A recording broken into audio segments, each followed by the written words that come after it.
Daremos inicio con el panel 2, privacidad para el diseño, registro electrónico de sistemas de datos personales. Antes de iniciar, queremos agradecer la asistencia de Nisa Castañeda, oficial de Derechos Humanos de la ONU. Ahora sí, damos el uso de la voz al maestro Arístides Rodrigo Guerrero García, comisionado del Info, quien moderará este panel.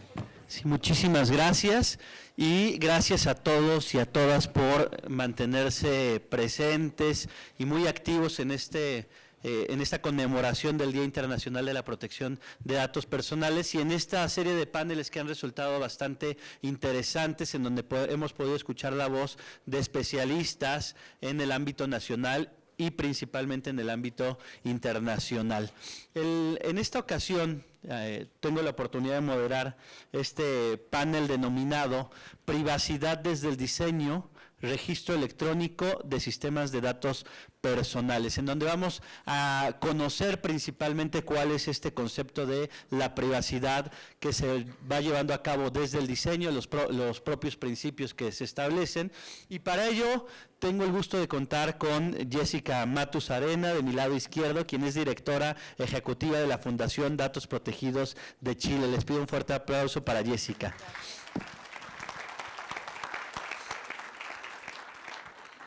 De mi lado derecho tengo a Cintia Escofía Caballero, quien es especialista en prevención de lavado de dinero y financiamiento al terrorismo. Les pido también un fuerte aplauso. El maestro Augusto Jo Sánchez, quien es miembro fundador de la Asociación Panameña de Derecho y Nuevas Tecnologías Apandetec de Panamá.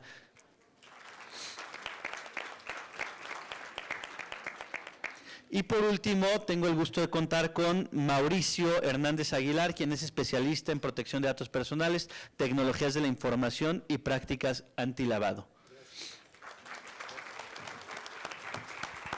Les platico un poco la dinámica que vamos a llevar a cabo. Vamos a dar una intervención inicial a cada uno de los panelistas de 12 minutos. Asimismo, durante el desarrollo de las pláticas, de las ponencias, se van a estar pasando algunos papeles por si alguno quisiera realizar alguna pregunta que pudieran ir llegando conforme se van dando las presentaciones, y de esta manera lanzar estas preguntas al aire, o si se encuentran específicamente dirigidas a alguno de los ponentes, podamos realizarla. Entonces vamos a dar una intervención inicial a cada uno de los ponentes y vamos a empezar por Jessica. Jessica, que nos va a hablar un poco acerca de la propia definición y los principios. Jessica, te cedo el uso de la palabra, si gusta hacerlo aquí o en podium, donde tú gustes.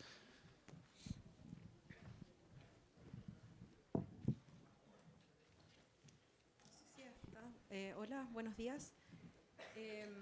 Voy a usar esta lámina de fondo para que ustedes puedan ir guiándose un poco en lo que vamos a conversar hoy. La privacidad por diseño, partir diciendo que es una herramienta que fue creada por allá por los años 90 por una comisionada de privacidad de Canadá, de Ontario, que se llama Anne Cavoukian. Y luego ella presenta esta herramienta de privacidad por diseño dentro de las conferencias de privacidad de autoridades de control en el año 2010, luego se aprueba. Y esta herramienta incluso es aprobada hoy en día en el Reglamento Europeo de Protección de Datos de Europa y también ha sido adoptado por algunas legislaciones en América Latina y en particular en Chile sí se encuentra en el proyecto de ley. Y también en México esta herramienta de privacidad por diseño también ha sido adoptada pensando en este registro electrónico de sistemas de bases de datos. ¿Qué implica la privacidad por diseño? Implica utilizar un enfoque que está orientado a la gestión del riesgo, pero también a la responsabilidad proactiva, donde se establecen estrategias de protección de la privacidad y de protección de datos personales en todo el ciclo de vida de un tratamiento de datos. Y partimos diciendo que cada uno y está compuesto por 7 principios. El primer principio es que la privacidad por diseño tiene que ser proactiva, no reactiva. Eso quiere decir que tiene que ser de manera preventiva y no correctiva. En el fondo hablamos de anticiparse a las distintas amenazas que puedan existir en materia de tratamiento de datos y implica también no tener una política de subsanación, sino que aplicar, identificar las debilidades que tienen los sistemas para minimizar los riesgos que pudieran existir cuando tratamos información. Eso implica, obviamente, un compromiso por parte de la organización. Implica, por ejemplo, que la alta dirección tiene que estar arriba para poder implementar un sistema de protección de datos, de privacidad por diseño, para que estos términos puedan estar desde un principio. Esta cultura de compromiso, además, tiene que fluir hacia el resto de la organización. O sea, todos los responsables, que todos aquellos que interactúan con la información, tienen que tener responsabilidades concretas, tienen que tener definido y asignado esas responsabilidades, y también tienen que existir métodos sistemáticos en base a indicadores para poder determinar cuáles son esos procesos o prácticas que ponen en riesgo la privacidad. En segundo término, la privacidad como configuración predeterminada. Eso significa la privacidad por defecto desde el diseño. Y eso implica que tienen que existir ciertos criterios de recogida que van a estar limitados a la finalidad. Y ahí el concepto más importante es la minimización de datos. El fundamento de este principio, que es la configuración predeterminada, es la minimización. O sea, yo solamente voy a almacenar, voy a recoger los datos que me sirvan para el cumplimiento de mi finalidad. Si no voy a cumplir una finalidad con esa información, yo esa información tengo que eliminarla. De hecho, hay un concepto o una frase que señala cuando el dato que tú no recoges no te genera gasto alguno.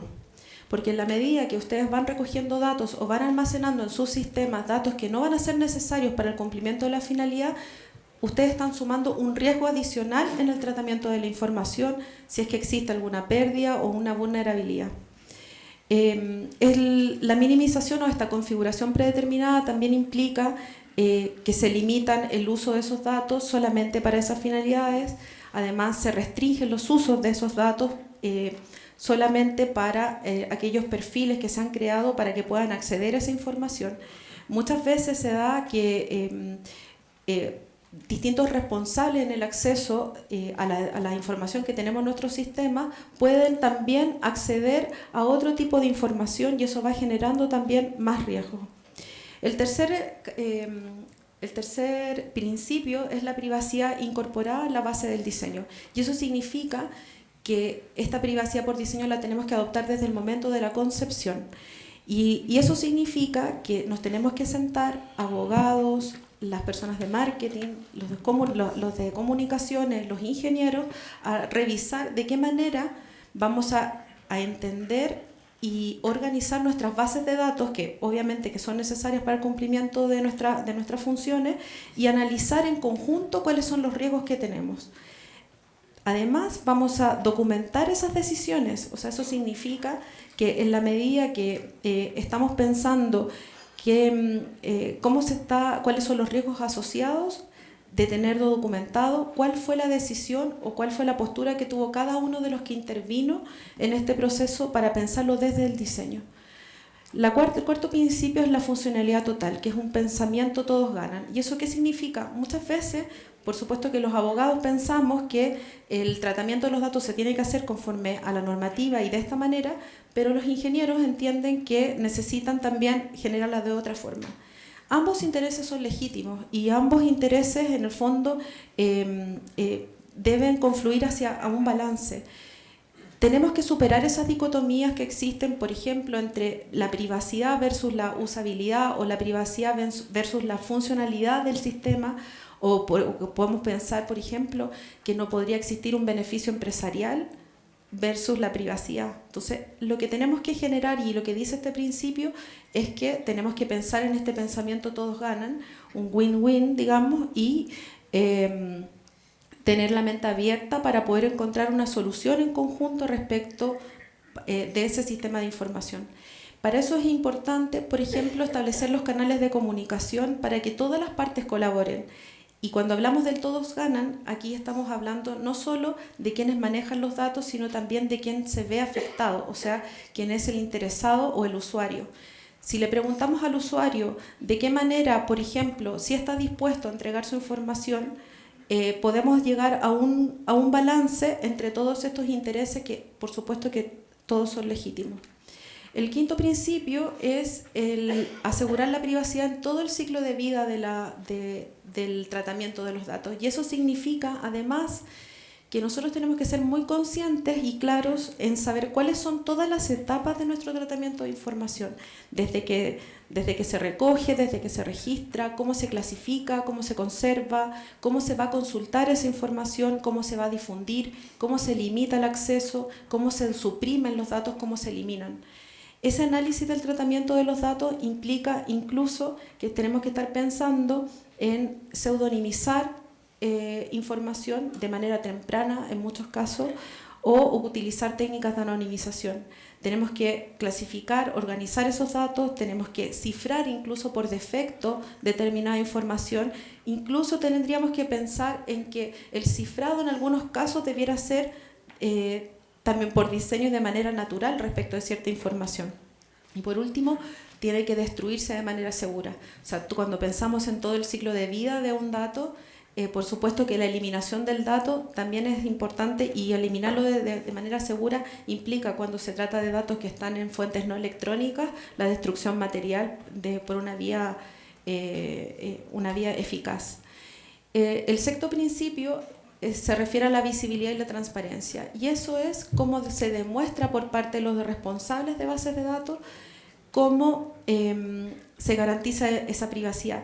Y es esencial, y esto es la clave, porque permite que, entre otras cosas, por ejemplo, que se publiquen las políticas de privacidad por parte de una organización, o que se establezcan ciertas cláusulas específicas de información que sean claras, que sean inteligibles, que sean accesibles para las personas, o también de hacer público la lista de tratamientos de datos que se realizan, y que justamente lo que hacen a propósito de este registro electrónico de sistemas de datos personales, o difundir la identidad de quién es el responsable de esa base de datos.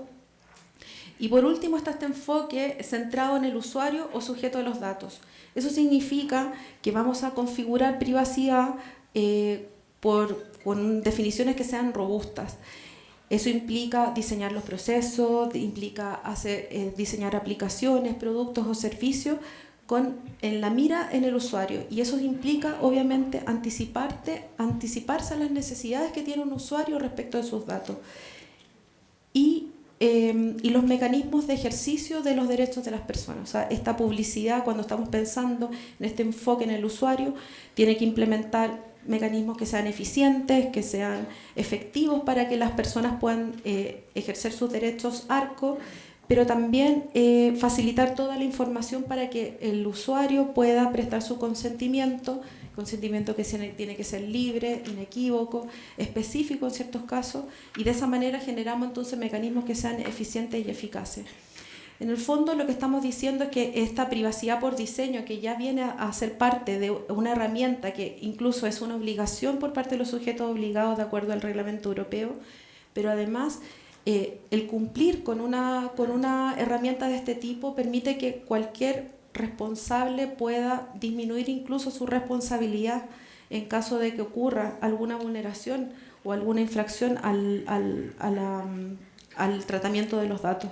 Por eso, la única manera de poder diseñar estos sistemas de manera confiable es entender y comprender cómo un tratamiento de los datos personales puede llegar a afectar la privacidad de las personas.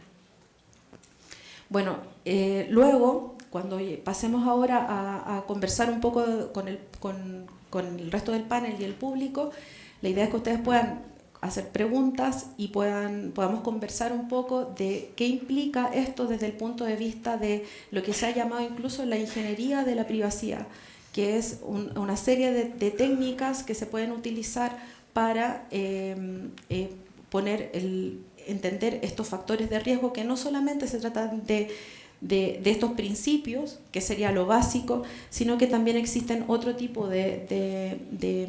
por ejemplo, otro tipo de factores de riesgo, como la pérdida de la autonomía, o como la discriminación o la estigmatización de personas, o el sesgo de decisiones automatizadas, por ejemplo, que se pueden dar porque en nuestros propios sistemas de datos personales podemos estar aplicando no solo algoritmos, sino que además estamos tal vez perfilando a personas bajo un tratamiento que no está legitimado porque no tenemos una habilitante legal. Entonces un poco esto es como conversar, esto es un tema nuevo, bueno, no tan nuevo en Europa, pero sí en el fondo para empezar a aplicarlo en el resto de países, especialmente en Latinoamérica.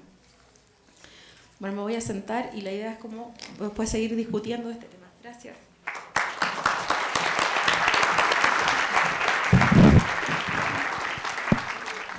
Bueno, muchas gracias, Jessica, por este primer momento en donde nos explicas de manera muy clara cuál es la privacidad por diseño y cuáles son los principios que se establecen. Jessica nos hace una exposición en donde inicia platicándonos acerca de los antecedentes, cómo surge en Canadá, y a través del recorrido por estos principios precisamente nos vamos dando cuenta cómo se debe empezar a pensar en una ingeniería desde la privacidad. Entonces es importante, y lo platicábamos antes incluso del foro, la importancia de, desde el momento en el que se está diseñando alguna aplicación, pensar en la protección de datos personales. Y pongo un ejemplo muy claro. Probablemente se construye una casa y que al final se empiece a pensar en las tuberías o en los cables. No, desde que se está construyendo la casa, ya desde la maqueta, desde los propios planos, ya se tiene pensado en dónde van a ir las tuberías, dónde van a ir los cables. Lo mismo pasa con la protección de datos personales. No tener terminada la aplicación y después pensar en los datos personales, sino desde el diseño, desde el origen, a través de estos 7 principios de los que nos habla Jessica, pensar e ir diseñando la protección de datos personales. En un segundo momento, a continuación, voy a dar el uso de la voz al maestro Augusto Jo Sánchez, miembro fundador de la Asociación Panameña de Derecho y Nuevas Tecnologías, también para abordar la privacidad desde el diseño en el registro electrónico del sistema de datos personales. Adelante, maestro Augusto. Gracias. Yo voy a moverme un poco por acá. Espero que esto esté funcionando ya. Me dijeron que tengo 12 minutos, ¿no? Por ende, los voy a aprovechar. Bien, primero que todo, dentro del marco de este panel, o el marco, el tema inicial, he escogido específicamente hablar un poco sobre el registro electrónico de beneficiarios de personas jurídicas. Beneficiarios finales, perdón. Esa es una figura que en mi país hasta el mes pasado estuvo en boga. Vamos a ver un poquito eso. Por ende, me parece que es bueno que compartamos algunas experiencias que hemos tenido, al menos en mi país, muchas de ellas muy fuertes, que implican también tomar en consideración el tema de privacidad desde el inicio, como se explicó aquí, desde el diseño, ¿sí? Vamos a ver. Vamos a ver rápidamente. Hoy vamos a ver, ¿dónde está la luz aquí? No importa. El estado actual de la legislación, al menos de mi país, para ver si algunas cosas coinciden con ustedes. Yo pongo aquí un dicho que dice, es mejor llegar tarde que llegar con ventajas y desventajas. ¿Por qué digo esto? Nuestra ley, y adelanto, nuestra ley de protección de datos fue aprobada el año pasado nomás. O sea, llegamos tarde a la fiesta, ¿no? Pero tiene las ventajas de que hemos recapitulado experiencias de otros países para no equivocarnos, ¿sí? Como anécdota yo les cuento y les comparto que mi país fue conjuntamente con Haití, y no tengo nada contra los haitianos, los 2 últimos países en tener telefonía móvil en América Latina, ¿sí? Pero ¿qué sucede? Llegando tarde, de todas maneras, nos permitió llegar directamente al sistema digital. Nosotros nunca conocimos analógico, ¿sí? Entonces, llegas a la fiesta, bailas con la quinceañera, te tomas el champán, comes pastel y eres el rey de la fiesta, ¿cierto? Bien. Entonces, tiene su ventaja el llegar algo tarde, bueno, también algunas desventajas que veremos en su momento, ¿no? Algunos precedentes al menos que se han presentado, repito, la experiencia nuestra como país, ya lo vamos a ver, y dice el dicho, si ves la barba del vecino arder, ¿no? Si es que si esta experiencia les sirve a ustedes, bienvenidos, ¿no? Bien, algunos principios fundamentales, pero esto ya lo explicó Jessica claramente, esto lo vamos a obviar de momento para aprovechar los minutos que tenemos, y finalmente voy a hablar un poco sobre el registro de beneficiarios finales de personas jurídicas en mi país, que tiene una connotación internacional. Vamos a ver ello. ¿Okay? Bien, ¿cuál es la legislación que estamos aplicando nosotros ahora mismo? Como decía hace un momento, la ley 81 del año pasado de protección de datos personales Finalmente fue muy discutida, fue muy consultada por la sociedad civil inclusive. Actualmente tenemos en proyecto de ley, ya pasó los 3 debates, ¿sí? Solamente falta que el presidente la firme o la sancione, que es el término que utilizamos nosotros, no sé aquí cómo es el término que se utiliza, cuando ya va a publicarse en la Gaceta Oficial. Aquí lo delicado es la fecha. A los panameños siempre nos agarran dormidos. Esto fue en diciembre, previo a Navidad, ¿no? La gente está pensando en el burrito de Belén, ¿sí? Y si lo hubieran puesto para carnaval es peor, porque para el panameño el carnaval es sagrado, ¿sí? Quiten el año nuevo, pero el carnaval no. Así que esa cosa sucede en la Asamblea. Nos aprueban leyes en fechas que todo el mundo está distraído, ¿no? Y esto sucedió, este registro de beneficiarios finales de personas jurídicas y la ley 124 de enero de este año, que crea la superintendencia de sujetos no financieros. Esto es muy delicado para nosotros los colegas en Panamá. Vamos a ver. Nosotros somos un país, a ver, que no tenemos petróleo, no tenemos minerales, no tenemos muchas cosas, escasamente territorio, ¿no? 77.000 kilómetros cuadrados. Por ende nos queda, ¿qué? Prestar servicio, ¿sí? Este es parte del centro financiero de Panamá, centro financiero segundo más grande del hemisferio, perdón, sí, por ende nosotros nos abocamos a vender servicios, servicios legales, servicios financieros, servicios aseguradoras, reaseguradoras, etcétera. No tenemos otra cosa que vender. El turismo estamos ensayando, estamos tratando de invitar a ustedes, pero vamos a ver, ¿sí? ¿Qué tenemos también? Una zanja en medio del país, que lo ampliamos hace 2 años. Esta es una imagen del canal ampliado. Este no es el canal que le quitamos, perdón, que heredamos el norteamericano. Este es el canal que hicimos nosotros. Este es el canal ampliado donde tiene una capacidad para buques post-Panamax, que es un buque de 13.000 TCU de capacidad. Básicamente por aquí pasa gas licuado, que es lo que se está utilizando mucho ahora. Y este es un concepto ecológico porque utiliza agua reciclada, ¿verdad?, para cumplir con la ecología. En el canal anterior botábamos ese agua al mar. Pero ¿por qué menciono esto? Porque nosotros manejamos, tanto en el centro financiero como a través del canal de Panamá, que son figuras muy sui generis, mucha data, mucha información, ¿sí? Por eso lo traigo a colación. Y esto es lo que nosotros podemos vender, servicios, ¿ya? Bien, no se nota mucho aquí, desafortunadamente, pero el primer presente que voy a citar, que tiene una connotación internacional que muchos de ustedes llegaron a escuchar, no veo bien la imagen aquí, pero aquí debe decir Panama Papers.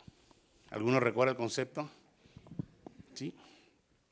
Fatal para la economía nuestra y la internacional también, vamos a ver por qué. Se trató en ese caso de la fuga y de la fuga más grande de la historia hasta el momento registrada, de información. ¿Ok? La pérdida de información ilícita más grande de la historia del mundo. Son 2.3 teras de información. Estamos hablando de 11.5 millones de documentos sustraídos de una firma de abogados internacionales en Panamá. Y, ojo, lo más importante de esto, y no perdamos de vista, información amparada por la ley de información entre cliente y abogado, comenzando por ahí. ¿Sí? Esto fue fatal para nuestra economía, nos prendió todas las alarmas de lo que puede suceder cuando no proteges adecuadamente y conceptos como los que se están desarrollando ahora, la información. Repito, firma de abogados con clientes internacionales, se satanizó, no le voy a negar que no, porque nada tiene de malo que Messi tenga una corporación panameña, ¿cierto? Ahora, si usted la tiene para lavar dinero, es distinto. Yo siempre he dicho que depende de cómo usted utilice las cosas. Usted puede tener un juego de cuchillo en su cocina para picar los alimentos, pero puede picar a la suegra también, ¿no? Entonces, a veces la segunda función es la más adecuada. Todo depende de cómo utilizas la figura jurídica. Pero no se puede satanizar a una corporación porque no todas... Que usted la utilice para lavar dinero es otra cosa. ¿Sí? Esa es mala maña suya. Pero para eso no fue creado, eso lo ampara la ley. ¿Ya? Seguimos. Otro precedente más reciente que tenemos fue... Esto es gracioso, ¿no? El teléfono perdido. ¿Qué expresidente se le pierde un teléfono? Por favor. Pero es la segunda fuga a nivel nacional más grande de información. Eso está muy caliente en mi país por todas las conversaciones que supieron aquí, por la extracción de información y conversaciones delicadísimas del presidente con sus ministros y funcionarios de la época. ¿Ya? Bueno, privacidad por diseño, ya lo hemos conversado acá, considera la privacidad y los principios de protección de datos desde la concepción de cualquier tipo de tratamiento. ¿Sí? Fíjese, y aplica para todo, ¿no? Productos, hardware, software, servicios, un proceso, etcétera, etcétera. Bien se explicó aquí. Vamos a ver. ¿Quiénes de aquí les gusta cocinar? Si fuera por usted nos morimos de hambre, ¿eh?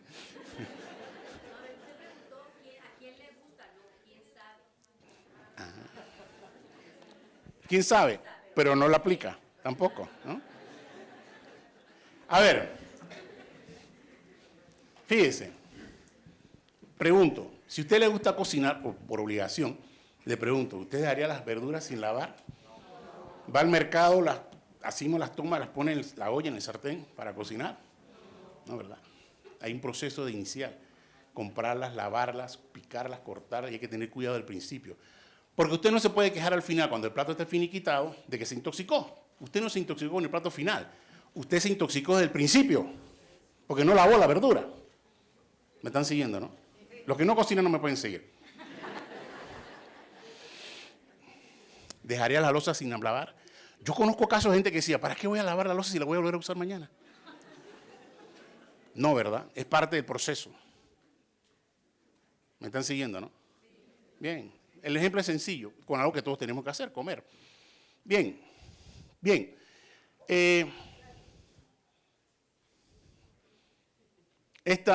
Ya se mencionó aquí, se legalizó la figura de la privacidad por diseño a través del artículo 25 del Reglamento de Protección de Datos. Esto le da una vida jurídica a la figura.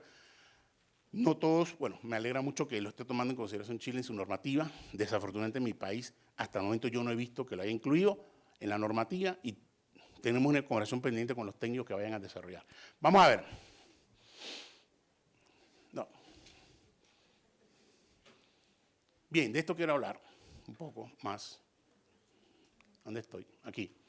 De este proyecto de ley nuestro que crea el 169, que crea el registro único, dice, y seguro, yo no sé si comerme el cuento, de información para garantizar la transparencia y se dictan otras disposiciones. Así le cambiaron el nombre, no fue el nombre original del anteproyecto de ley, pero así quedó el nombre de este proyecto de ley que falta ser sancionado por el presidente. Y explico ahora sí detalladamente. Con la experiencia que se tuvo en Panamá, de los famosos Panama Papers, entre otras cosas, evidentemente, o yo no sé si es la excusa perfecta de las autoridades, o de organismos internacionales, perdón, eso no debe haber dicho, pero tomar en cuenta que ahora nosotros, los abogados panameños, bajo la figura del agente residente, y el agente residente por ley no es otra cosa que un abogado firma de abogado registrado en Panamá e idóneo para ejercer la abogacía, que se representa una corporación, una sociedad comercial, en todo caso, ¿verdad? Y que es el enlace entre los propietarios de esa sociedad y las autoridades, eso es todo, ¿sí? Y ese es un cargo que hasta cobra anualidad unos honorarios. ¿Qué sucede? Después de las experiencias que tuvimos, se nos presentó por parte del Ejecutivo este proyecto de ley, fue muy discutido en el Colegio de Abogados, donde nosotros nos volvemos, nosotros los abogados, agentes residentes, nos convertimos prácticamente en voceros, por no decir otra expresión, de la información que contienen o de las que somos responsables las corporaciones y quiénes son los beneficiarios finales. Esto es muy delicado. Yo sé que la figura existe en otros países, pero repito, bajo el marco y el fantasma que nos acecha a nosotros, hemos tenido mucho cuidado con esto. Simple y llanamente, eso se explica así. Los agentes residentes de sociedades en Panamá tenemos la obligación de llevar un registro de los beneficiarios finales, quiénes son los que al final del día son accionistas o propietarios de esas corporaciones, esas sociedades, y ponerla a disposición de las autoridades. Y ahí empezó el problema. Cuando nos querían vender la idea de que no se preocupe, que esto es muy seguro y tal y cual, pero ninguno de los colegas confiaba ni confía todavía, aunque no se ha implementado aún, está muy reciente, por esa figura. No sabemos si al final del día, y no es que estemos escondiendo nada, pero por algo se llaman sociedades anónimas, ¿cierto? Eso fue lo que yo aprendí, eso fue lo que hablo en la universidad también, que no hay que satanizarla, repito, hay que entender que es una figura jurídica aceptada hace muchísimo tiempo. La ley de sociedad de nosotros está a punto de cumplir 100 años y sigue funcionando. Yo me atrevería a decir que es una de las normas más antiguas de mi país y sigue funcionando.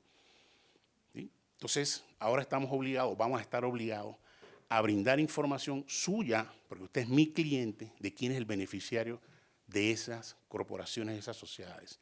Y por la experiencia que hemos tenido, repito, con el famoso caso de los Panama Papers, nos asusta mucho y todavía no he visto, con esto termino, que se estén siguiendo los principios de privacidad por diseño, o sea, velar desde el cuidado desde un inicio hasta el final. Todos los agentes residentes en Panamá, y me incluyo, estamos asustados todavía por los resultados que pueda traer esta ley, al menos a nivel local. ¿Sí? Creo que estoy en los 12 minutos, ¿no? Gracias.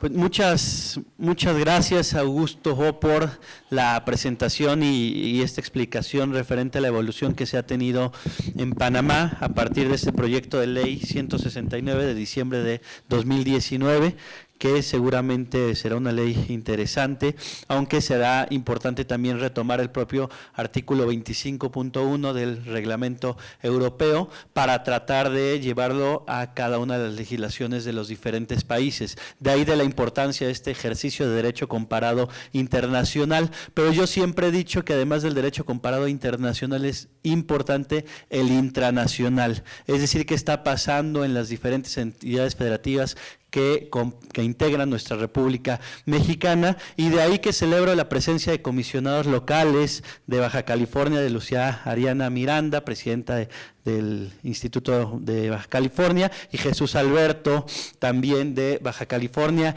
de Arely Navarrete de Michoacán, que muy atentos están para ver qué prácticas interesantes del ámbito internacional se pueden llevar al ámbito intranacional, y de ahí la importancia de este muy buen ejercicio organizado por mi querida compañera comisionada Viviana, que está poniendo como referente al Info de la Ciudad de México, tomando casos internacionales. A continuación voy a dar el uso de la palabra al maestro Mauricio Hernández Aguilar. Mauricio, te cedo el uso de la palabra por 12 minutos. Les agradezco a todos, buenas tardes. Escuché a alguien que estornudó, salud, no sé quién fue, pero salud. Es época de... ¿Es la gripa de...? Ah, bueno. ¿Qué tal estuvo China? Bueno, gracias a Fue Vallarta. Gracias a la Bolsa Mexicana de Valores, a la Comisión Europea, al InfoDF también por esta invitación, al Consejo, al Sistema Nacional de Transparencia y al comité encargado de la parte de rendición de cuentas. Gracias a cada uno de los comisionados por invitarnos aquí. Por favor, se me cortan el tiempo para no pasarme. El aspecto que quiero platicar con ustedes, y lo voy a hacer desde aquí, entre otras cuestiones, porque creo que es viernes. En primer término, avisarle a nuestro colega panameño que creo que muchos de sus proyectos servirían para que los escucharan por acá. El del canal a alguien le puede interesar mucho allá en el centro histórico. Y segunda, si ustedes llegan tarde a la fiesta, en esta administración parece que no queremos llegar a la fiesta, pero no se preocupe, uno de estos días llegamos. Siempre le encontramos el camino en México. Bueno, me voy a la parte, si me ponen la lámina número 2, por favor, o la puedo dejar de aquí. Es un poco retador platicar acerca de la privacidad por diseño y cómo registramos las bases de datos, partiendo de que en México, como sabemos, no tenemos una ley homologada para el manejo de datos personales en sector privado y en sector público. La ley de particulares y la ley de sujetos obligados distan en algunos conceptos operativos de cómo se generan las bases de datos y si se deben de registrar o no. Desafortunadamente existe por aquí todavía, creo que, un criterio en cuanto a el ranqueo, vamos a decirlo así, de los derechos humanos, que se tienen que jerarquizar cuál va primero del otro. Y creo que lo importante en el levantamiento de un inventario de datos, que es gracias al cual tenemos las bases de datos con ciertos estándares y por el cual podemos establecer un sistema automatizado para ingresarlos considerando que ese sistema tenga ciertas reglas o criterios que ya nos comentaba Jessica, que deben de seguirse. En iniciativa privada todo esto está siendo pues un objetivo, un entregable bastante ambicioso. Y mi pregunta sería si lo está haciendo el sector público, porque cuando vinculamos esto a la prevención del delito, me deja pensar un poquito en un anuncio que publicita el gobierno británico acerca de cómo nos cuidan en el metro. Allá señalan que tienen cámaras. Acá nos enteramos porque hay alguien encima de un huacal revisando. Esa es nuestra cámara en tiempo real. Esa es la realidad. Perdón, pero esa es la realidad. Quien se ha subido el metro los ha visto.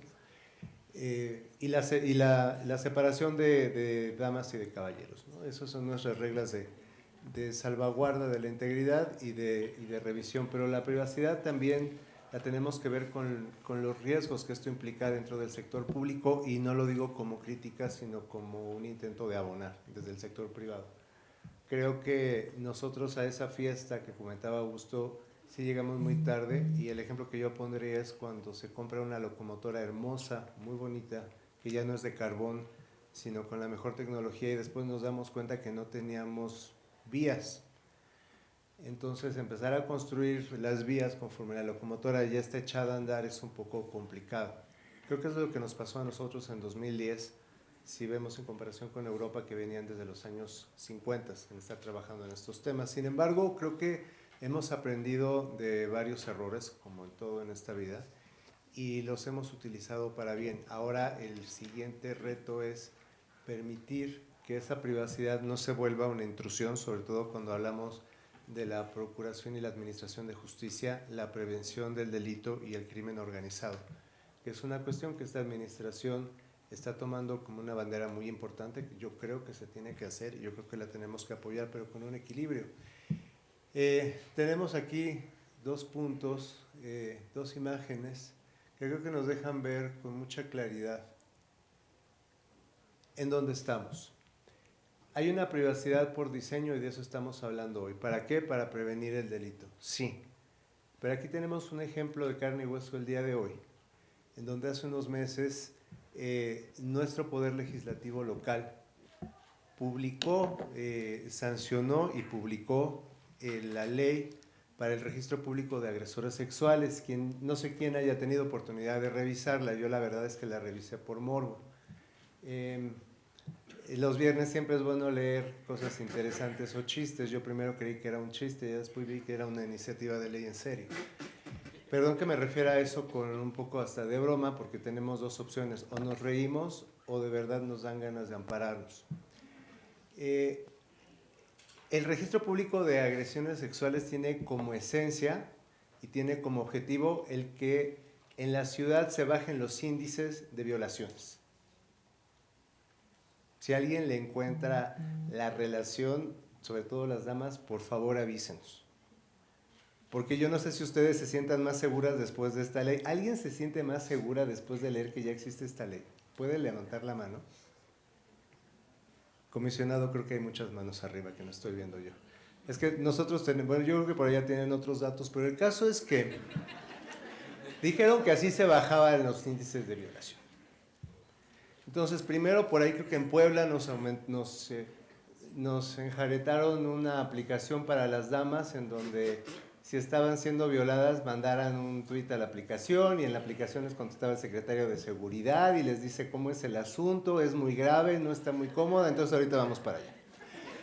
No funcionó evidentemente. Después dijo, bueno, vamos a sacar este registro público. Lo que le estoy diciendo no es broma, fue real. Si gustan buscar en una hemeroteca, esa aplicación existió y fue un verdadero fracaso. Ahora tenemos este registro público. Yo quisiera saber, ¿tiene criterios de privacidad? Porque lo van a hacer público. Y les pongo nada más un ejemplo para no extenderme. La exposición de motivos, el Poder Legislativo local señala que toman como ejemplo varios países, entre ellos varios latinoamericanos, y señalan uno que es Gran Bretaña. Por curiosidad también me metí a ver cómo era el registro de Gran Bretaña. Existe un registro de agresores, pero también existen estadísticas en donde los índices de violación aumentaron con todo y su registro, con una diferencia: el registro no es público. No es de que lleguen ustedes y pidan 2 certificados de gravámenes y las listas de los violadores de la semana pasada, a ver si ya me incluyeron o no. Y si no están, ejercen su derecho arco para que actualicen la información en la modalidad de rectificación. Y si no, vienen con el INAI y le dicen: oiga, vengo a un trámite sobre el proceso de protección de derechos porque no me han incluido en la base de datos. ¿Y dónde está la presunción de inocencia? ¿Y dónde está el debido proceso? Vamos más allá.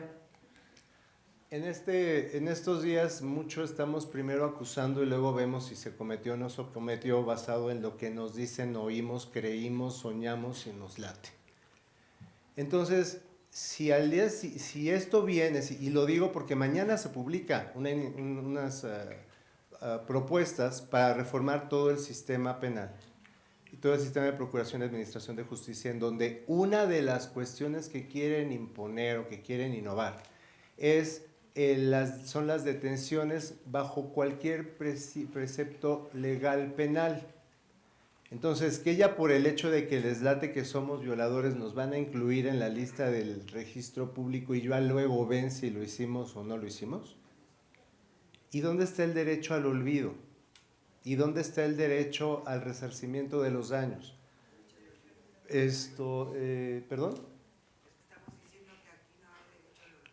Bueno, le tengo una sorpresa. Firmamos como país el convenio 108 y el convenio 108 nos obliga a la regulación al seguimiento del reglamento en protección de datos de la Unión Europea, en donde sí está el derecho al olvido. En tanto no vulnere los derechos humanos consagrados en la Constitución, de manera que como empatan tendremos que hacerlo. Y hay una iniciativa en el Senado, me corrige aquí la comisionada. Bueno, en fin, pero de todas formas, ¿dónde tendríamos el derecho a resarcir si ese es un daño a la imagen, hay un daño directo o no? Tenemos ese punto, tenemos también el ciberataque, y nos vamos a la materia federal para que no crean que es daño contra el gobierno de la ciudad. El ciberataque de Pemex, hasta la fecha no supimos quién lo hizo, cuántos datos fueron, a quién afectó, no afectó, si le avisaron al INAI, no le avisaron. Entonces, como pueden ver, la persecución de los delitos sí es un poco complicada en este terreno. Y creo que tenemos aquí varios desafíos. Creo que homologar las leyes no vendría mal y revisar cuáles son los preceptos internacionales que vamos a tener que seguir porque trabajamos en una economía global. Esa es la economía global, la realidad virtual, la realidad de Internet, es en donde nosotros vivimos. En los próximos días también va a presentar el grupo de Morena una reforma a la Ley de Protección de Datos en posesión de particulares, la del sector privado. Creo que sería una gran oportunidad que ahí también se mencionara cuál va a ser la forma en que nos van a dar seguimiento desde el gobierno, desde el INAI en este caso, desde los organismos autónomos, para poder saber si estamos cumpliendo con esta legislación o no. La capacitación, porque por lo general a los niños no aprenden que se caen de la bicicleta hasta que se caen.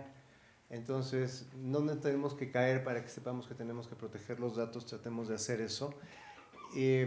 Y tenemos también, creo yo, como sociedad civil, tomarnos este papel un poco más en serio, porque muchas veces decimos, y lo platicaba yo ayer aquí, es que fue el diputado de mi sector, es que fue el senador de mi estado, es que fue, ¿y tú qué estás haciendo? Entonces, yo agradezco que a las instituciones privadas, a las asociaciones, nos permitan venir a exponer el punto de vista, haber participado, como lo hemos hecho en capacitaciones al sector público, porque todos aprendemos de todos, y que nos permitan seguir participando, creo que podemos ayudar mucho. Gracias, buenas tardes.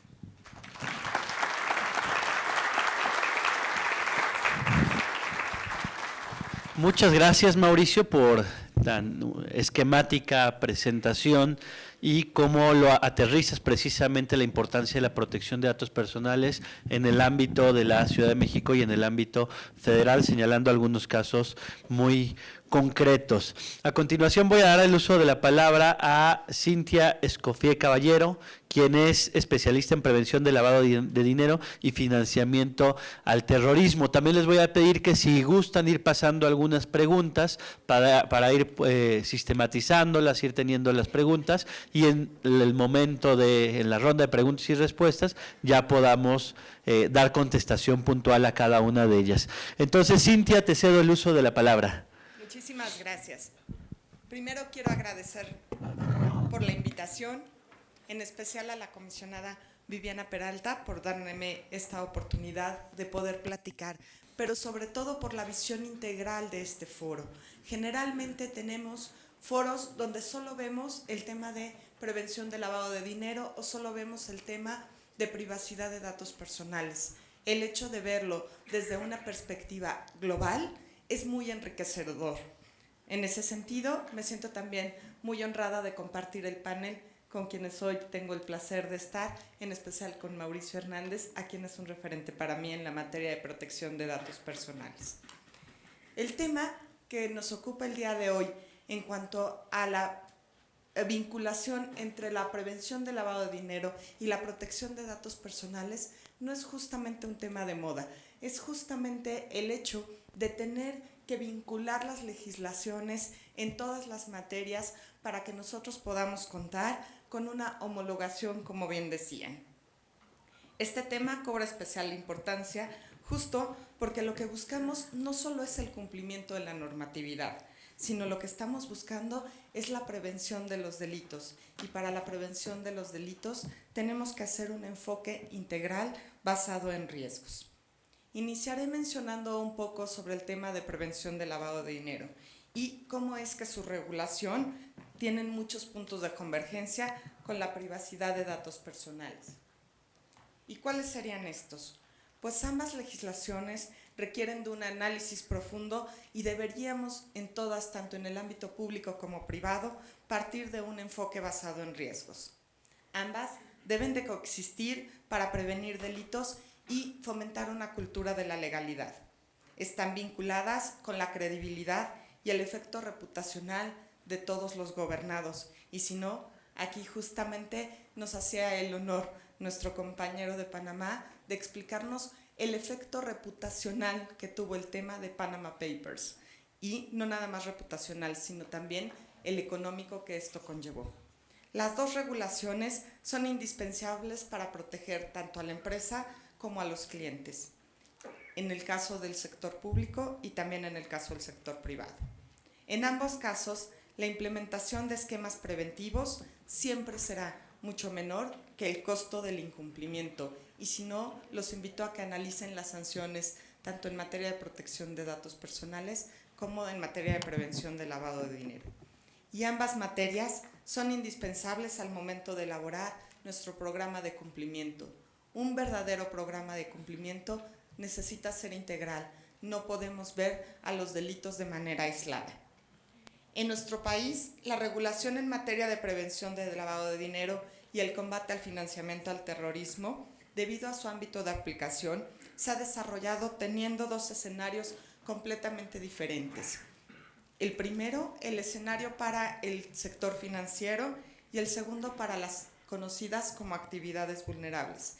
¿Esto a qué nos ha llevado? A tener una normatividad diferente y segregada aún dentro de la propia materia. Es decir, por ejemplo, en el sistema financiero contamos con disposiciones de carácter general donde tenemos obligaciones muy puntuales.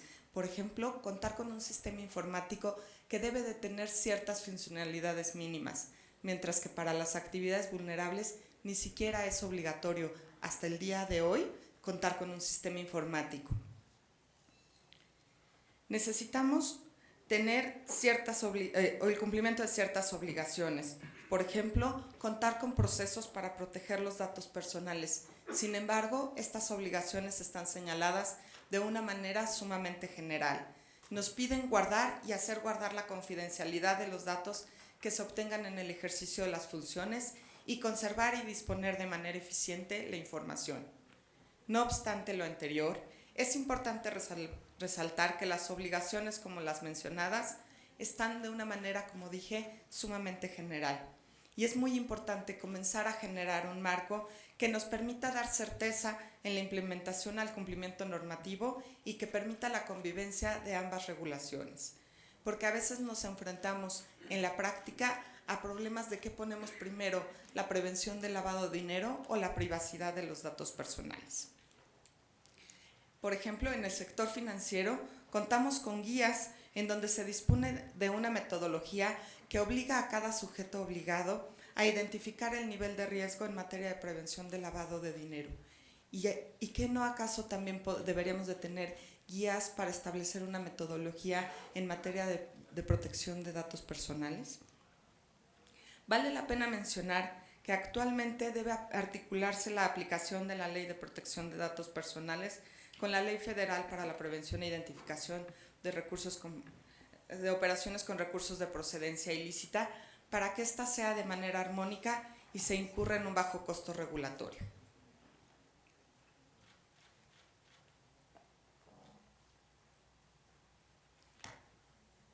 Pero, como bien decíamos en este panel, en ambas regulaciones lo que necesitamos es que se impongan desde el acto del gobierno corporativo, es decir, que se introduzcan desde lo más alto y la esfera principal de las empresas, porque si desde ahí no generamos una cultura de prevención, no se va a poder llevar a cabo en la práctica.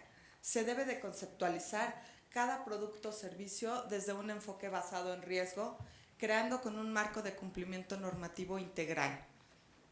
Será necesario contar con procesos de monitoreo y control de manejo de la información.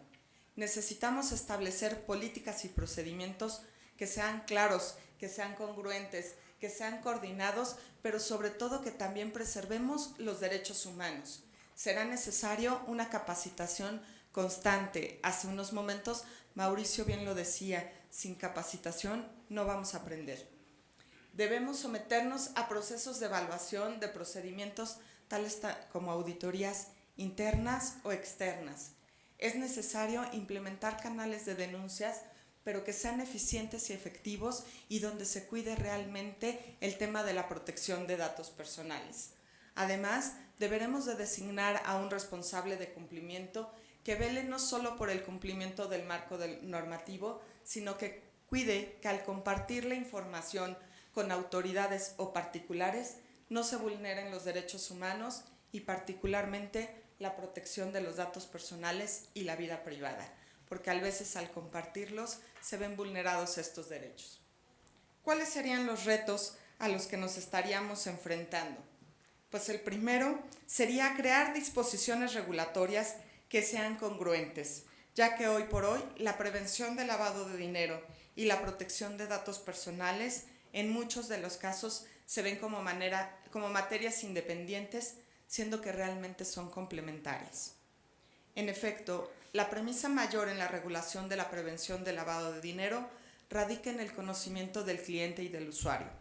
Para poder hacerlo, en el sistema financiero procuramos conocer sus vínculos corporativos, personales, y al hacerlo muchas veces estamos teniendo acceso a datos personales de otros usuarios o inclusive de terceros vinculados que ni siquiera nos dieron autorización para consultarlos. ¿Pero por qué buscamos estos datos personales o vinculados? Pues efectivamente también hay una presión internacional y justamente la autoridad máxima de la cual nos explicaron en la ponencia anterior, que es el GAFI, establece en una de sus recomendaciones que los obligados en materia de prevención del lavado de dinero deben de indagar para intentar identificar al propietario o el beneficiario final o real de las operaciones. Es por ello que es importante conocer de las personas morales, entre otros, la estructura accionaria, las partes sociales y los vínculos con las personas, principalmente con aquellas que son consideradas como personas políticamente expuestas.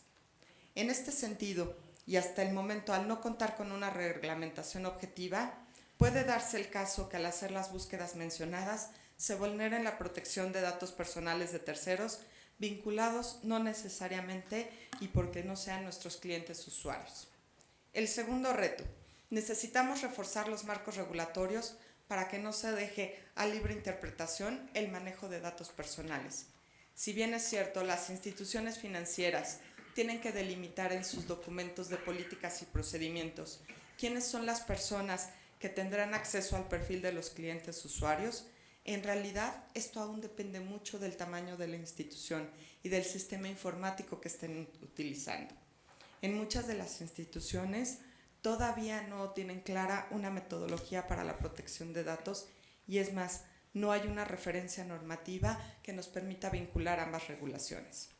Esta situación se agrava en las actividades consideradas como vulnerables, porque como les comentaba hace un momento, ellas ni siquiera están obligadas a contar con un sistema informático que considere el proteger los datos personales. Es claro que la protección de datos personales es muy importante en términos de la ley, pero también es indispensable contar con ellos de manera actualizada para que podamos cumplir con las obligaciones de lo que nos señala la ley antilavado. Y ello hace evidencia de que necesitamos que haya una verdadera coordinación entre las diversas autoridades y las diversas materias, que las disposiciones de carácter general que señala la Comisión Nacional Bancaria para cada uno de sus sujetos obligados ponga mayor énfasis en la protección de datos personales. Actualmente en las instituciones financieras tenemos de manera obligatoria que contar con un sistema que por lo menos realice las siguientes funciones, que es, por ejemplo, conservar y actualizar, así como permitir la consulta de datos del expediente de identificación, mantener esquemas de seguridad de información procesadas que garanticen la integridad, disponibilidad, auditabilidad, confidencialidad, facilitar la verificación de datos y documentos proporcionados de manera o de forma no presencial por un cliente. Pero estos son, como les decía, en términos muy generales. Valdría la pena que empezáramos por cuestionarnos qué se entiende por generar y transmitir de forma segura y con respecto a los esquemas de seguridad, cuáles serían los requisitos mínimos que deberían de tener estos esquemas. Desde mi perspectiva, podríamos reforzar estos elementos con requerimientos técnicos al sistema para proteger los datos personales. Por ejemplo, agregando a los módulos de alertas que ya tiene el sistema financiero alguna alerta que nos permita darnos cuenta de cuando se están transmitiendo o se están compartiendo los datos personales. Como un tercer reto, podría señalar el proteger la identidad y datos personales ante el avance de las nuevas tecnologías de información. Necesitamos modificar las regulaciones tanto en prevención de datos personales como en prevención del lavado de dinero. Estamos todavía muy atrasados con el tema de los datos biométricos. Por ejemplo, en Hong Kong, para verificar la identidad de las personas, se utilizan los datos biométricos llegando a una complejidad que hasta miden el volumen ocular. Y hoy por hoy en México todavía ni siquiera nos podemos poner de acuerdo en cuanto a los datos biométricos, si estos los vamos a considerar como sensibles. Existen ocasiones en que esta falta de vinculación nos deja un atraso muy importante. El cuarto reto, y como bien lo señaló el día de ayer la maestra Viviana Peralta, es indispensable limitar la esfera entre lo público y lo privado. Existen muchas ocasiones en que se filtran a medios masivos de comunicación identidad de posibles lavadores de dinero, posibles personas que pudieran estar realizando actividades que se pudieran clasificar dentro del tipo penal como realizando operaciones con recursos de procedencia ilícita. Sin embargo, se ha dado a conocer información previamente que se haya presentado la denuncia penal correspondiente. Esto puede dar origen a múltiples irregularidades en la aplicación normativa. En efecto, desde una perspectiva constitucional, se puede estar violando el principio de presunción de inocencia, pero también se pueden estar vulnerando garantías relacionadas con la responsabilidad en el acopio, uso y resguardo de los datos personales. Necesitamos cuidar la privacidad para la persecución del delito y la rendición de cuentas, porque esta va a ser la única manera que podamos combatir la impunidad. Con esto termino mi intervención, dándole las gracias a todos.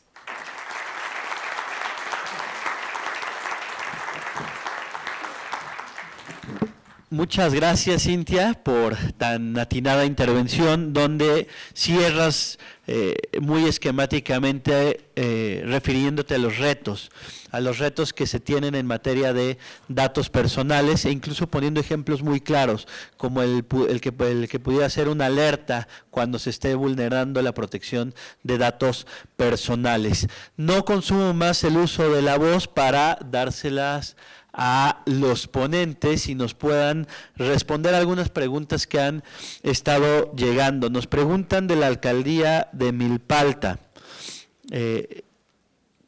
La pregunta es, dados los avances en el área de aprendizaje de máquina, ¿es posible hacer análisis de grandes cúmulos de información y abstraer patrones de comportamiento de particulares, aun cuando los datos en una base de datos están debidamente anonimizados? ¿Existe alguna iniciativa de ley en México o en el mundo para regular el uso de algoritmos de reconocimiento de patrones? ¿Alguien quisiera responder esta primera pregunta? ¿Alguien de los del panel quisiera responderla? Grosso modo, hasta donde tengo yo entendido, no existe en México todavía algo. Europa sí lo tiene establecido. En Europa lo que nosotros llamamos disociar el dato o anonimizarlo. Ellos le llaman simplemente el ocultamiento o la anonimización del dato. En cuanto a los algoritmos, tecnológicamente existen, ya están trabajando esas informaciones para obtener lo que se le llama dato asociado, comportamiento, a qué súper van, a qué horas se levantan, por dónde se mueven, qué se escucha en su teléfono, en qué lugar están gracias a revisión de la cámara, inclusive cuando los celulares o las computadoras están apagadas. Sí existe. El Foro sobre Gobernanza en Internet de la ONU está tratando de establecer unos parámetros generales, porque dado que esto se mueve en Internet, se está buscando que Internet se mantenga libre. Existe también por ahí el Convenio de Budapest y existe la Carta del Acuerdo sobre Ciberseguridad, que se firmó también con la Unión Europea. Vale, muchísimas gracias. Jessica, ¿también quiere hacer algún comentario? Sí, bueno, resulta que en la legislación europea, además de los 4 derechos los derechos de acceso, rectificación, cancelación, oposición, el reglamento hoy en día contiene 2 derechos adicionales. Uno, el derecho a la portabilidad de los datos, y el 5.º derecho es el derecho a la impugnación de las decisiones automatizadas, en el fondo que tiene que ver con esta inferencia de información de acuerdo a una serie de información que pueda tener un responsable de base de datos. Y eso implica que cualquier usuario, cualquiera de nosotros, titulares de los datos, podríamos solicitar la intervención del factor humano respecto de una decisión tomada por la máquina. Eso en relación al algoritmo. Y cuando hablamos en el fondo también hay que tener presente de esta serie de información que uno puede obtener ciertos patrones. Estamos hablando de también segundos usos que se le pueden dar a la información que tienen los responsables. Y esos segundos usos en el fondo debieran responder de la misma manera a la finalidad. Si vamos a utilizar esa información o estamos infiriendo otra información adicional, debiera también cumplir con ciertos estándares de protección de datos. O vamos a obtener un consentimiento o esa información va a ser accesible solamente por determinadas personas que puedan trabajar en el tratamiento de esos datos o ya simplemente eliminarlo. Muchas gracias, Jessica. Voy a lanzar una pregunta. Son direccionadas para Augusto Jo. Primero, ¿quién fue el responsable de la fuga de datos en el caso Panama Papers? Y la segunda, ¿cuál sería, está picosa la pregunta, cuál sería la primera acción para que un gobierno en específico municipal podría implementar una adecuada protección de datos? ¿Alguna buena práctica que esté desarrollando en Panamá? La primera es más picosa. Te doy el uso de la palabra, Augusto. A ustedes les gusta el bochinche, ¿no? A ver, para la época hubo varias tesis que corrieron, ¿no? Al final del día, creo, y a esta altura, 3 años después, todavía no tenemos con certeza quién fue el responsable, pero eso también comprendemos quienes hemos escuchado, estudiado y leído de este tema, por qué sucedió así y por qué sigue sucediendo así. Primera premisa, nadie se lanza sin paracaídas, ¿cierto? Quien hizo la fuga sabía lo que estaba haciendo y sabía que estaba bien respaldado, ¿ok? Esto lo están grabando, las imágenes están también. Bien, a ver, hubo varias tesis que se manejaron. La primera fue la empresa que daba servicios de almacenamiento de la información de esta firma de abogados, por ahí inició la fuga. Otra un poquito más técnica, a ver si yo le pedí al ingeniero en sistemas que me lo explicara, pero le dije, explícamelo como si fuese un niño de 5 años. La explicación fue la siguiente, dice que había una puerta trasera por Windows, eso es imposible, Augusto, porque eso es como intentar pasar por un orificio de este tamaño todo el mobiliario de esta sala. Eso es casi que imposible, ¿ya? Y una tesis también que hablaba de que la fuga se dio por motivos de una amante enojada. De todo eso hemos tenido. Lo cierto es que tuve la oportunidad también de hablar con un joven que trabajó después en la misma universidad que yo. Ya había trabajado previamente en esa empresa. Él decía, profe, eso sucedió porque ahí no había absolutamente ningún control. Sí, dice, es como poner una carpeta sobre otra y ahí va eso. Eso nunca. Y yo propuse como empleado de la empresa, me decía él, varias soluciones muy organizadas para. No les interesaba, o sea, era almacenar información por almacenar información, ojo, delicada, de comunicaciones cliente-abogado. No perdamos de vista esto. Si ustedes se dieron cuenta de la cantidad de información y el almacenamiento tan grande que había, es porque esta firma tenía 40 años de funcionar y muchas estaban capturadas, mucha información estaba capturada en imágenes, porque eran faxes, imagínense. Yo no sé si ustedes conocieron el fax. Yo no había nacido, pero yo soy de WhatsApp acá, ¿eh? Pero evidentemente eran imágenes de los fax de aquel entonces que se tomaban la imagen para preservar porque se borraban, ¿sí? Por eso ocupaba mucho espacio, porque eran imágenes, no era simplemente texto, ¿ya? Eso, insisto, ha quedado en el aire todavía el porqué. Lo más gracioso que un fiscal en mi país dijo que no había evidencia de que hubiese sustraído la información. Y el señor empezó, lo sabe, el mundo entero se enteró de esto. Como que no hay evidencia que sucedió, ¿ya? Bien, lo segundo era para mí también, las iniciativas, ¿no? Respecto a prácticas municipales que pudieran ser. Uy. Oye, pero comienza por, ¿qué hacemos con la capacitación en materia marital? Marital, ¿por qué? Pues sí, marital? si va a ser sí. Perdón, pregunto, ¿cómo le hacemos para controlar la privacidad de datos en el caso de las amantes enojadas? Es una buena práctica.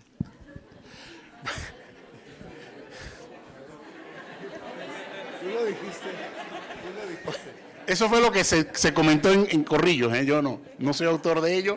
Eso es tema de derecho de familia, no voy a entrar en esos detalles. A ver, yo no sé si lo macro no, lo micro menos, ni siquiera a título municipal. Repito, lo que, insisto, primero que todo quiero romper con un mito, ¿no? Nosotros, aquí se ha hablado mucho del Reglamento Europeo de Protección de Datos y me lo preguntan mucho los estudiantes, profe, pero eso es allá, eso rige para allá. O sea, como que no nos afecta a nosotros. Yo creo que el primer mito que hay que romper, nos afecta el momento que nosotros interactuamos con ciudadanos de ese país y no hemos equiparado nuestra normativa local, ¿verdad? En ese sentido, a los que tiene el Reglamento Europeo.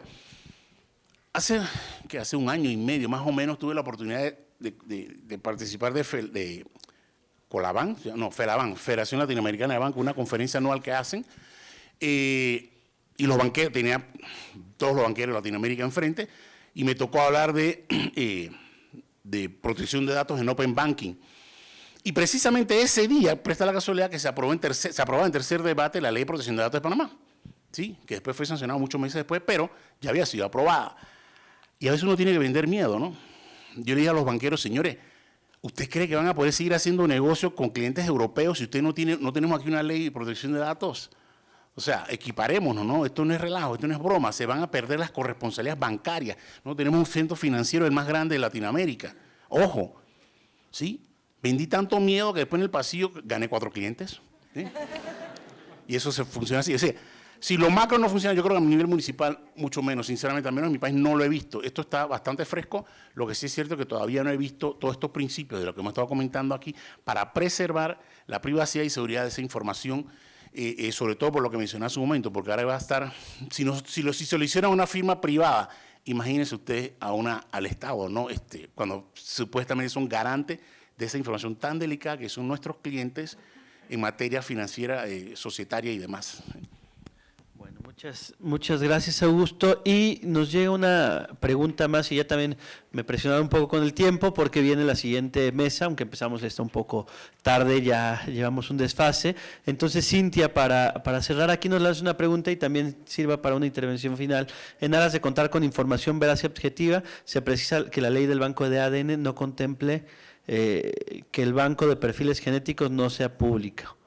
Y luego nos dice algo así como que estará a cargo de la Fiscalía General y nos dice que fue aprobado por unanimidad. Entonces, más bien que nos platiques un poco sobre el banco del ADN, el banco de perfiles genéticos y bueno, y sirva también para esta intervención final y dar paso a la siguiente mesa.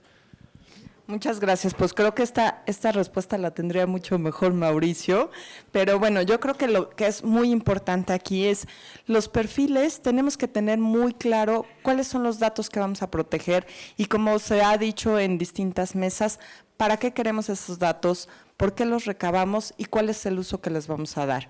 Pues yo creo que por aras de tiempo tendría que quedar mucho más claro para qué estamos haciendo todo esto. Pues si no hay más por el momento, quedaría a sus órdenes. Muchas gracias, Cintia. Entonces voy a dar en este momento voy a pasar a dar los reconocimientos a cada uno de nuestros ponentes. Entonces les pido se pongan de pie a los ponentes. A la licenciada Jessica Matusarena, muchas gracias, Jessica.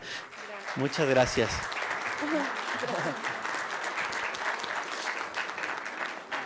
A Cintia Escofía Caballero, gracias, Cintia. Muchas gracias. Al maestro Augusto Jo Sánchez.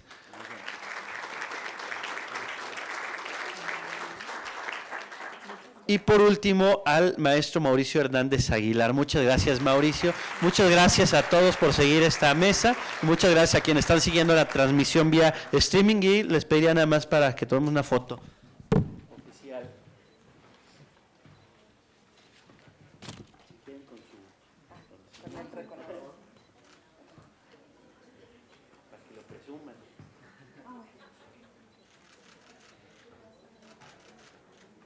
Despidamos a nuestros panelistas con un fuerte aplauso.